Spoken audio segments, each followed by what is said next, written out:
events in our world taken you by surprise? Do you feel attacked when discussing your faith? And are you frustrated for not having the right words at the right time when it comes to defending your faith? Are you seeking the truth behind the contradictory messages that you hear daily on both the mass media and social media? I am. Do you ever wonder if God is real and why He doesn't do something about the chaos? Well, welcome to Faith and Culture. I'm Catherine Camp, and I want to talk to you about how faith and culture need to work together in order to prevent further chaos. We need to be able to speak up. I want to answer your questions and empower you with the tools that you will need to engage our skeptical culture with conversations that count. We can't wait for people's feelings and emotions to take over. We need to also give logical, rational explanations as to why the Christian faith is true. We're going to talk about truth, absolute truth, and what that really is. What does it look like? What is propaganda? And how do we know the difference between propaganda and truth? We'll talk about history and its reliability. Will we really ever know history for real? Can we cover it up? We will discuss the sciences like biology and astrophysics. And are they compatible with the Christian faith or opposed to it? And what about the theory of evolution? What's behind that and the push for it? We'll talk about these and so much more in the coming episodes. So I hope you'll join me because we start today.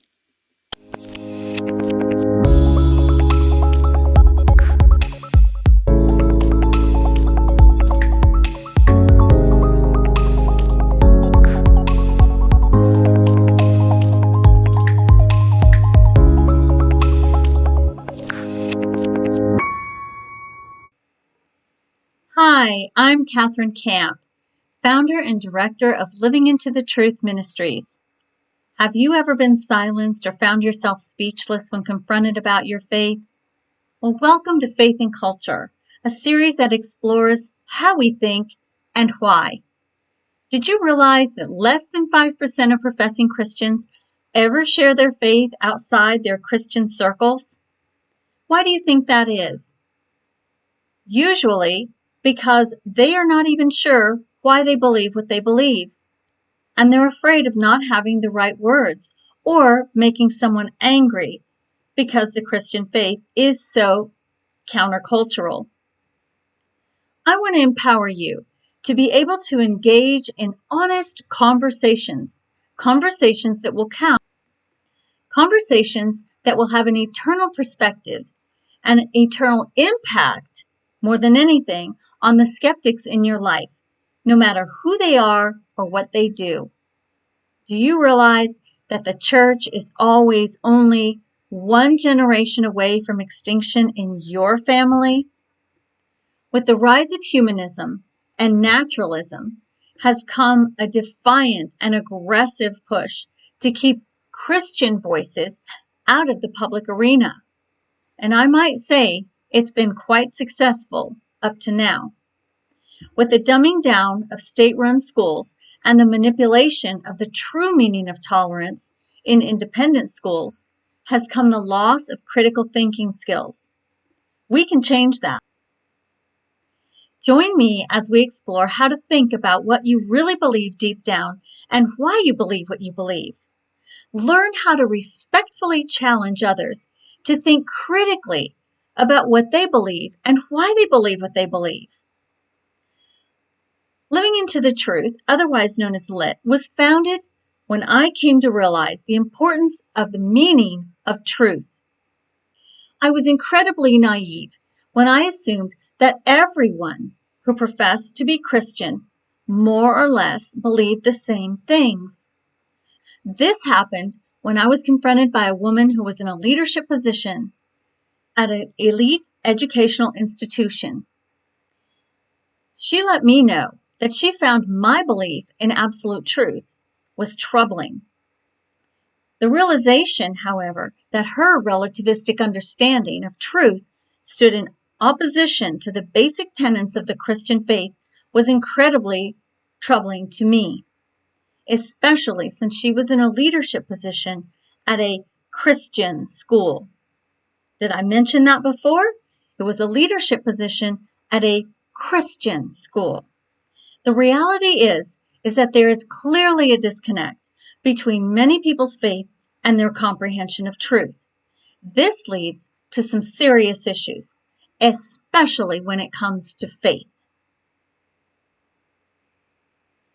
Lit Ministry is based on John 14:20, where Jesus is in the middle of discussing his departure from his disciples and assuring them that they will not be left alone. He starts off in verse 19, stating, "Before long, the world will not see me anymore, but you will see me. Because I live, you also will live. On that day, you will realize that I am in my Father, and you are in me, and I am in you. Whoever has my commands and keeps them is the one who loves me. The one who loves me will be loved by my Father, and I too will love them and show myself to them." This is a big deal. Earlier on, Jesus also discusses with his disciples, letting them know, "I am the way, the truth, and the life. No one comes to the Father except through me." This is an incredibly absolute statement.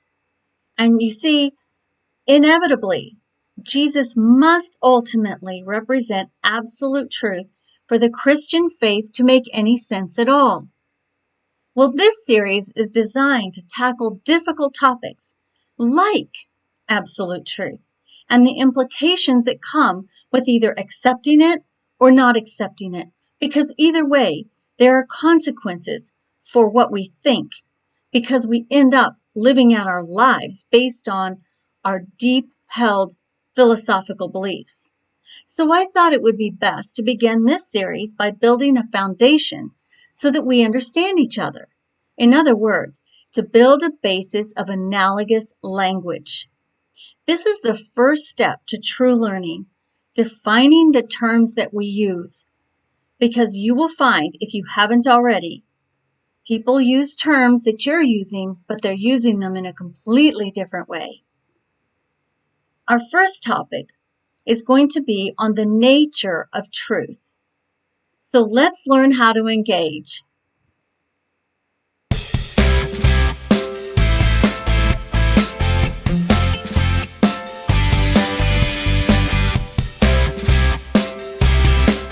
So what does the truth look like? Number one, we know that the truth is undeniable. You see, for instance, accidents happen. Say you go to your kitchen and you break a plate. Well, the truth is that plate is broken. It cannot be broken and not broken at the same time in the same incident. Something a little bit more gray area might be protests. We've heard a lot about protests in our time lately. And it is 2020 for anyone watching off in the future somewhere.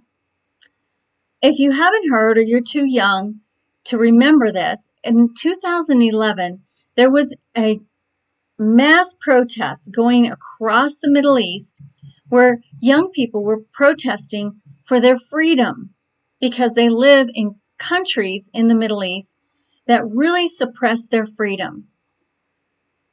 This was known as the Arab Spring. Well, the social media, fortunately for these protesters, took the Middle East elites by surprise. They weren't expecting what happened when these protests broke out. But afterwards, I will tell you, they began to censor the information. But just to catch you up on what they've been through and how social media helped them, I found a great compilation that someone put together, and I'll leave the link down below so that you could see what happened in the Middle East.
Well, what happens when a country has their social media giants censor everything that does not fit a narrative that comes through?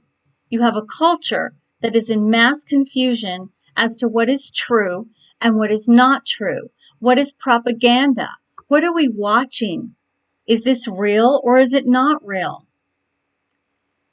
Recently, we've had a series of protests, but it's a little bit harder to discern because we do have social media giants based here, and they do play along with someone's agenda. I don't know who. I have my suspect of maybe it's certain groups of people. The right people will eventually find out. But unfortunately, because of this confusion, people do not know what to believe. I had to look up hard for this information that I finally found, and I found it on a news clip from Australia. So let's take a look. As we go to air tonight, the United States of America is unravelling for all the world to see as race riots leave many of the nation's biggest cities burning in almost unimaginable scenes. Across the country, police are in the line of fire. Police unleash force in a country gone to hell. A loaded assault rifle snatched by a private guard at gunpoint as officers, dangerously outnumbered, surrounded. Officers being chased by the group here. Their cars on fire. Looters take over. As Saturday night anarchy reigns through America. This is Beverly Hills. High-end stores looted, famous shopping centre The Grove cleaned out. And burning. Fairfax near Hollywood a battleground. LA has survived a history of race riots. It's in one again. Time it's nationwide. New York under siege. A weekend escalation was the fear. As night fell, America unravelled before our eyes. A block from the White House, buildings burn. The National Guard moving into American streets, not just the big cities, even Ohio. In the home of country music, Nashville City Hall is set alight. Violent and now deadly. Pleading, begging for this to end. I don't know about you, but it looks pretty violent to me, and I think it's very telling that I had to really search for these clips other than getting them off of one of our cable news networks that's known for showing items that are not shown on the mass media.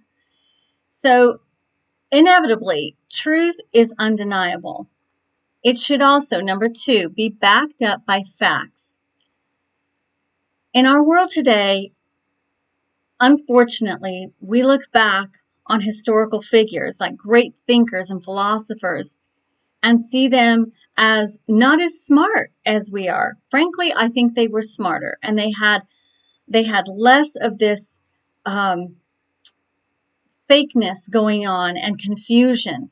Philosophers of antiquity like Plato, who actually contemplated the meaning of life. Aristotle, who sought reality, aletheia, by equivocating the truth to reality. Socrates and his skill for reasoning using logic to understand valid or invalid arguments, which we'll talk about next time. So, what did happen to the truth? What happened to honest observation of the facts, like scientists used to do? See, they were seeking ultimate truth as concerning our origins. Now we're seeking truth in another way, and this requires honesty in scientific quests by following the evidence as opposed to tampering with it to fit into one's ideology. Now, scientists understood that in order to find real answers, it is necessary to seek out how things really are. Undoubtedly, there are many in our postmodern culture that continue to follow the evidence when seeking truth. However, there are a multitude who deliberately distort the facts to frame arguments based on personal ideologies. This form of thinking and this method diverts attention from the facts, and it creates false scenarios. And we have many of those in our culture. And as we pick up on the episodes about biology, we'll discuss several of them, dilemmas that our culture is in today that people think are based on biology are really not. So you may ask, well, what's wrong with that? Everyone's happy, no one gets offended, people aren't sad, they don't get depressed because it's not really biologically true. But the problem lies in the inability to ever know the truth about situations and scientific findings. See, relativism, which is what we're living in the middle of, it defies logic by making statements like, there is no absolute truth. I ask, is that true? That sounds like an absolute statement to me. So I want to look at the consequences. What have the consequences been for a relativistic society? What has happened to our scientific community? What about the faith community? The educational institution? What happens in public policy? When there is no absolute truth, what happens? I believe we have public figures who honestly don't know truth from fact, truth from a lie. Let's take a look. We choose truth over facts. So, you need facts to back up truth. That didn't make any sense. So what happens if you have no truth to morals and ethics? What happens to right and wrong? What you end up with is might makes right. All you are left with are rights. And that's why we see such a clamoring for people's rights. That's why we don't even understand what ethics are anymore. And we've merged morals and ethics together. They shouldn't be merged. We know that the truth is undeniable. So we need to look for undeniable facts. The truth must be backed up by facts. And the truth, like Aristotle was looking for, must correspond to reality. And like Socrates, the truth must be coherent. When you're discussing truth, it's coherent. It's not confusing. Just follow the evidence. So next time we'll be talking about seeking truth. And I'm going to give you lots of tools on how to seek truth. And we'll discuss a little bit about propaganda. And we'll be able to discern the difference between truth and propaganda by the time we're done. So I hope you can join me then for episode 2. Meanwhile, if you found any value in this at all, please press the like button, subscribe, and ring the bell so that you'll be one of the first to know the next time we put out an episode. Thanks, and bye for now.